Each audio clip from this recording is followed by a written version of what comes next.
इस वक्त कोयलांचल समेत पूरे झारखंड में मानसून की झमाझम बारिश हो रही है।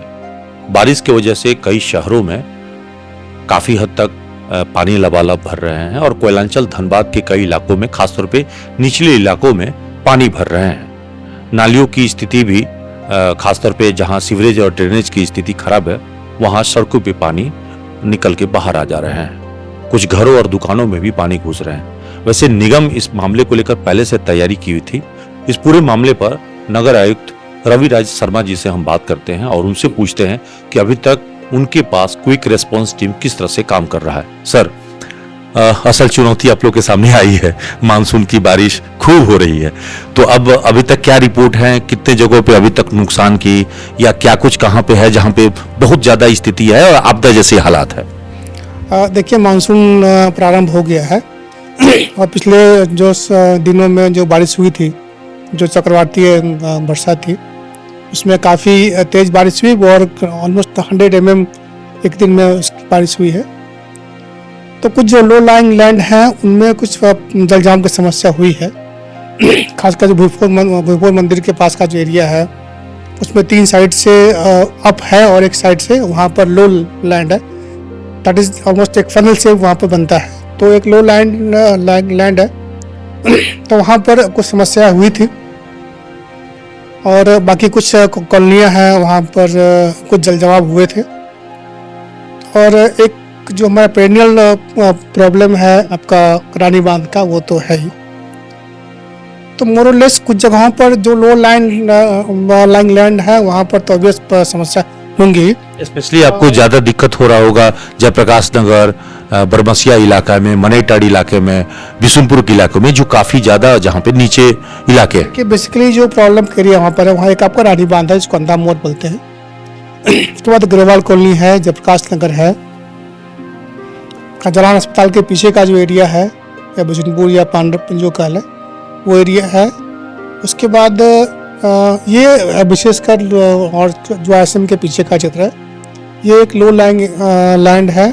यहाँ पर नालियाँ काफ़ी सक्रिय हैं, या लोगों ने नालियों को क्रोज करके अपने घर पक्का बना लिए हैं, या उनके लैंड होंगे, पर उनके निजी लैंड होंगे और नालियाँ वहाँ पर सक्रिय हो गई हैं। ऐसी जगह पर पानी का बहाव तो है, पर जाने का रास्ता थोड़ा सकरा है, तो पानी लेट से निकलता है। ऐसी जगह में जल जमाव की समस्या हो रही है। रानी बांध के पास वाटर लॉगिंग का जो प्रॉब्लम आया, वो वजह क्या रहा? कि रानी बांध के पास जो एरिया है उसमें है कि जो मेन सड़क तो ऊंची हो गई है, लेकिन जो सड़क आईएसएम की तरफ से आ रही है वो सड़कें नीची हैं एक्चुअली, और उससे पानी निकल नहीं पाता है। और जो रानी तालाब का जो डिस्प्यूट हमारे पास चल रहा है, उसके चलते हम लोग रानी बांध में पानी नहीं निकाल पा रहे। तो उसमें कुछ एस्टिमेट्स बनाए गए हैं, आईएसएम के सहयोग से एक सर्वे हुआ था, उसमें एस्टिमेट बनाए गए हैं। हम लोगों ने 2 और एस्टिमेट बनाए हैं। लेकिन सवाल है सर कि आरसीडी जब सड़क बना रही थी, चौड़ीकरण कर रही थी, तो नाली बनाना और सीवरेज बनाना कैसे भूल गई? हाँ, बिल्कुल उनको ही करना चाहिए था, बेसिकली लोगों ने नहीं किया। दोनों चूंकि इशू दोनों एक ही साथ इशू था, तो दोनों को साथ लेके चलना चाहिए था। लोगों ने एक साथ उस स्कीम को नहीं लिया। अब ये चैलेंजेस हैं। निगम आरसीडी ने एस्टिमेट तो बनाए हैं। कितने करोड़ का एस्टिमेट है? लगभग 2 करोड़ का एस्टिमेट है जो उनके पास है। उसके अलावा करीब 2 करोड़ 37 लाख का एक एस्टिमेट और आया है, जो यूटिलिटी शिफ्टिंग का जो है, उसमें अंडरग्राउंड केबलिंग है जेवीएनएल का, बिजली का। तो अगर नाली वहाँ बनते उनको भी शिफ्ट करना पड़ेगा। तो ये एस्टिमेट हमारे पास आए हुए हैं और हम लोग इसको आरसीडी को भेज दे रहे हैं। बिजली विभाग ने, मतलब एक तरह से कहें कि दूसरे विभागों की थोड़ी बहुत जो गलती है, उसका खामियाजा निगम को ही भुगतना पड़ रहा है। अगर अल्टीमेटली 37 करोड़ की सड़क बन रही है, तो वहाँ ये 2 करोड़ का सीवरेज बनाने में, ड्रेन बनाने में क्या? निगम क्षेत्र में जितने भी काम होने चाहिए वो निगम के कंसेंट और निगम को ध्यान में रखते हुए होना चाहिए था। निगम से भी मंतव्य होना चाहिए था कि हमारी क्या चैलेंजेस होती हैं, तो इसका वो हमसे मंतव्य नहीं लेते, हमसे मिल करके वो काम नहीं करते हैं। तो कभी कभी होता क्या है कि ड्रेन तो बना दिया, उसके ऊपर में इतनी बड़ी बड़ी स्लैब है कि हम उनको उठा करके साफ नहीं कर सकते। तो अगर ड्रेन जाम होता है तो फिर उनको उठाना के साफ करना बहुत मुश्किल होता है। तो एक उपाय उनको तोड़ना बचता है। 55 वार्ड है पूरे झारखंड में, एक बड़ा निगम क्षेत्र है हमारा, और निगम में 55 वार्ड का होना और उसमें एक बड़ी आबादी निवास कर रही है, तो एक चैलेंजिंग है कि उस जगह पे अभी भी सीवरेज ड्रेनेज कई जगहों पे है ही नहीं। बिल्कुल, कई जगहों पर सीवरेज सिस्टम नहीं है, नालियाँ नहीं है। बीस बरसात में हम लोगों ने ये जाना है कि कहाँ कहाँ पर लो लाइंग लैंड है और कहाँ कहाँ पर समस्या सीवरेज की है, कहाँ वाटर लॉगिंग हो रहे हैं। कुछ अपार्टमेंट्स ऐसे बन गए हैं बेतरतीब जो पूर्व में बने हैं, उन लोगों ने नालियाँ नहीं बनाई हैं, तो उनसे भी दिक्कत हो रही है।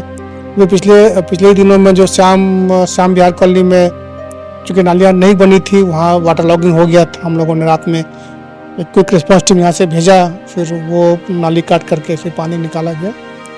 तो एक इस बारिश से एक हम लोगों को ये आइडिया मिल गया कि कहाँ कहाँ पर बारिश के पानी रुकता है और कहाँ पर प्रॉब्लम है। तो हम लोग कह रहे हैं कि निगम की पोल खुल रही है, लेकिन पोल तो उन लोगों की खुल रही है जो विभागीय तौर पर समस्या क्रिएट की है या पब्लिक ने उसको समस्या बना दिया।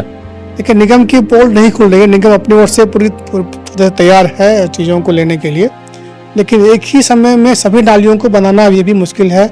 नई नई कॉलोनियाँ बच रही हैं और लोग बेतरतीब तरीके से घर बना लेते हैं और लोग अपनी ज़मीन छोड़ने को तैयार नहीं है। ज़मीन सरकारी है नहीं और अपनी ज़मीन छोड़ने को एक इंच भी तैयार नहीं है, तो नालियाँ बने कैसे?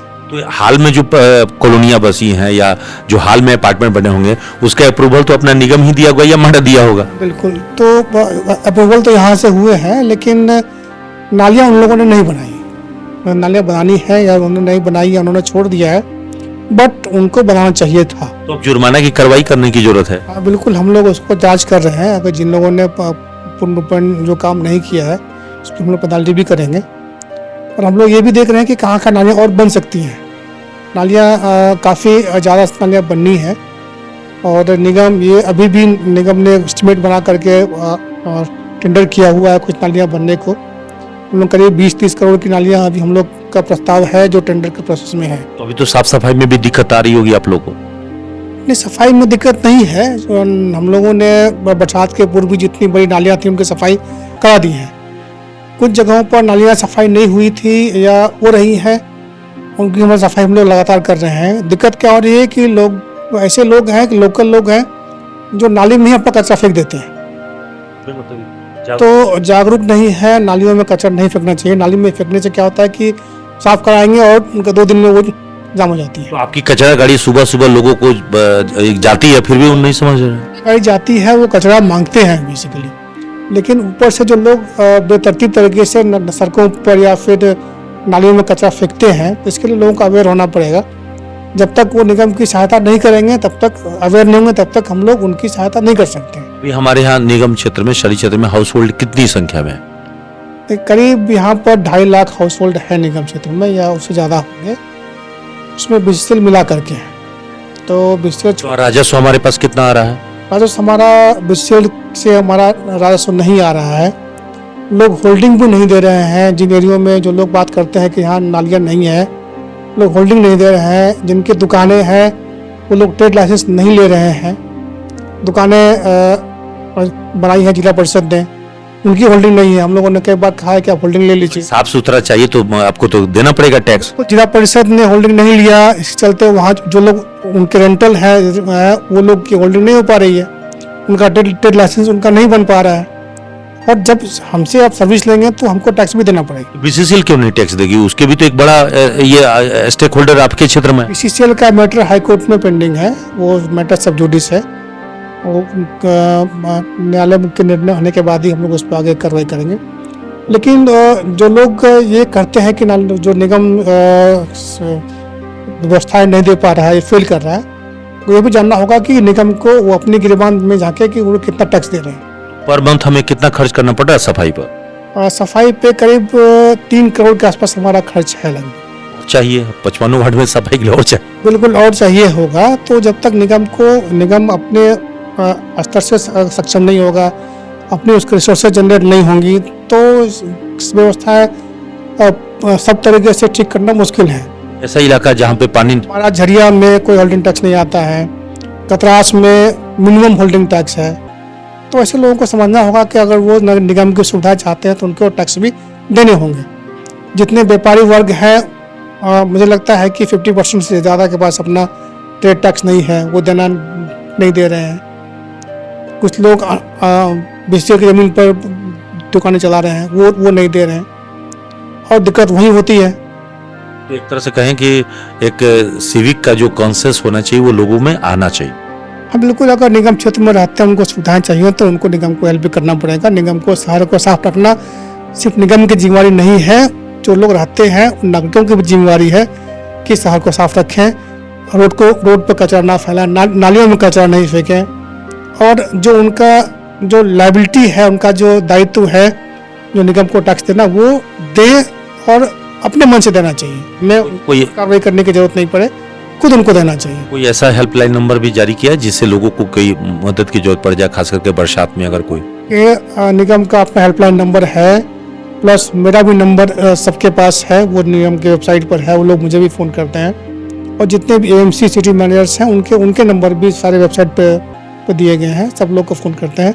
हम लोगों ने बरसात को देखते हुए जो उसके बाद जो फ्लैश जो आया था, उसको देखते हुए हम लोगों ने क्विक रिस्पॉन्स टीम भी बना दी है, और जो कि वो काम कर रहे हैं। अभी तो सावन है, अभी भादो बाकी है, और बारिश तो कुआर तक होता है, तो हमको लगता है कि लेट ही सही, लेकिन बारिश का भी बहुत बड़ा एक समय फेज बचा हुआ है। हाँ नहीं, बिल्कुल, निगम तो अपने हिसाब से जितने उस पर रिसोर्सेज हैं उतने निगम तैयार है, लेकिन लोगों को भी समझना होगा कि नालियों को कचरा में नहीं फैलाएं। जो लो लाइंग लैंड है उन्होंने घर बना लिए हैं, तो उनको तो हम लोग रातों रात नहीं ठीक कर सकते हैं, बट इस बरसात में हम लोगों को ये आइडिया मिला है कि कहाँ कहाँ पर प्रॉब्लम्स हैं, हम उनको सॉल्व करने की कोशिश कर रहे हैं। रानी बांध वाला समस्या वो दूर कब तक होने का प्लान है? रानी बांध में हम लोगों ने कई सारे प्लान बनाए हैं।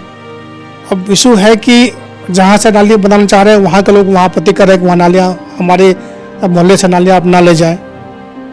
तो इस तरीके से अगर एक मोहल्ले की नालियाँ दूसरे मोहल्ले तक नहीं जाएंगी या बाहर निकास नहीं होगा, तो एक ही मोहल्ले में नालियाँ क्लोज नहीं हो सकती हैं, उनको निकास तो कहीं ना कहीं ले जाना होगा। तो पब्लिक को कोऑपरेट करना पड़ेगा कि आसपास के लोगों को, एक नेबरहुड का कंसेप्ट है, उनको भी लोगों को समझना चाहिए कि दूसरे मोहल्ले के लोग का पानी है या चाहे जो सड़कें हैं वो कई मोहल्ले से होकर जाती हैं, तो नालियाँ बनने में कोई कठिनाई, उनको दिक्कत नहीं होनी चाहिए, उनको विरोध नहीं करना चाहिए।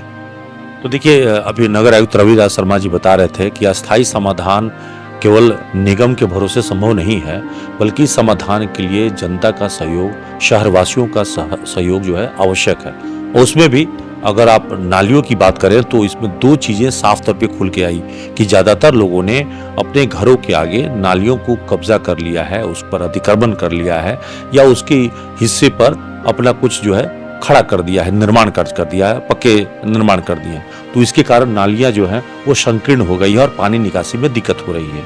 दूसरी समस्या ये आ रही है कि कुछ इलाकों से जहां पे नालियां गुजारना है, सीवरेज ड्रेनेज का काम कराना है, वहां पे जनता का सहयोग आवश्यक है। और धनबाद का इस वक्त में सबसे बड़ी समस्या जो रानी बांध तालाब के पास बनी हुई है, जहाँ पे आईएसएम भी है, अंधा मोड़ जहाँ पे ये सामान्यतः मामला सबसे अधिक है, जहाँ पानी बजबजा रही है, सड़कों पे पानी आ गई है, घरों और दुकानों में घुस रहे हैं, वहां की समस्या के लिए नागरिकों को, नगर निगम को सहयोग करना होगा और दूसरे विभाग को भी इस समन्वय के साथ काम करना होगा, तभी इसका अस्थायी समाधान होगा। और सबसे बड़ी बात तो आरसीडी का है कि जब सड़क बना रही थी आरसीडी, तो उस वक्त में ये नाली निर्माण करना क्यों भूल गई?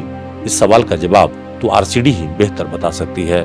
सहयोगी सोनू के साथ कुंवर अभिषेक सिंह, न्यूज़ एनपी, धनबाद।